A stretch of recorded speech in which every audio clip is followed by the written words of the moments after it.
The World Is Not Enough, released in 1999 and directed by Michael Apted, opens with James Bond, played by Pierce Brosnan, on a mission in Bilbao, Spain. His objective is to retrieve money for Sir Robert King, a British oil tycoon and a friend of M, portrayed by Judi Dench. Bond, however, has his suspicions that the money might be linked to the assassination of an MI6 agent. To get to the bottom of it, he interrogates a Swiss banker about who killed the agent. But before the banker can reveal much, he's murdered, and Bond barely escapes with the money. Bond returns to MI6 headquarters in London and delivers the money to Sir Robert King, but, unbeknownst to them, the money has been rigged with explosives.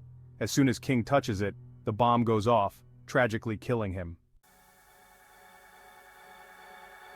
Bond immediately springs into action, chasing the assassin responsible for rigging the money. The assassin flees in a boat on the Thames, leading to an intense high-speed pursuit. Despite Bond's relentless efforts, the assassin commits suicide by detonating herself before Bond can interrogate her. As Bond investigates King's murder, he uncovers a chilling backstory.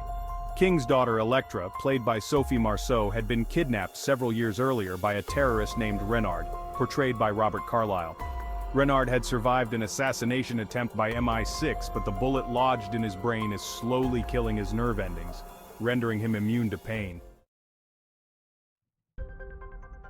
Bond travels to Azerbaijan, where Electra is overseeing the construction of an oil pipeline that her father had started.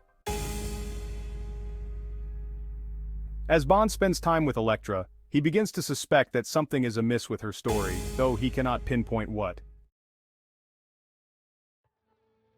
Meanwhile, Bond learns that Renard has stolen a Russian nuclear warhead and is planning to use it to sabotage competing pipelines, thus giving Electra's pipeline a monopoly. Bond partners with Dr.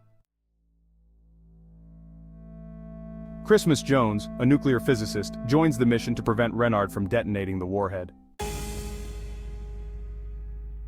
In the process, Bond discovers that Electra is not an innocent victim. She had actually been working with Renard all along. Electra had seduced Renard during her kidnapping and later orchestrated her father's murder to take control of his oil empire. She plans to destroy Istanbul with a nuclear meltdown, allowing her pipeline to dominate oil shipments to the west.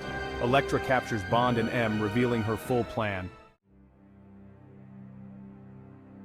Bond manages to escape and confronts Electra, ultimately killing her when she refuses to call off the impending disaster. He then races to stop Renard from detonating the warhead in a submarine beneath Istanbul.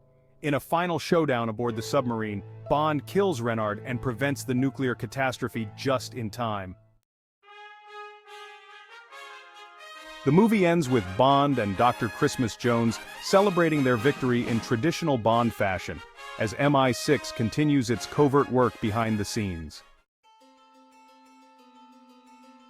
The World Is Not Enough is notable for its complex villainous duo, as well as the emotional depth of Electra King's betrayal, offering a more personal and layered story for James Bond compared to typical Bond films. Subscribe to our channel and click the bell icon to get notifications on our new videos.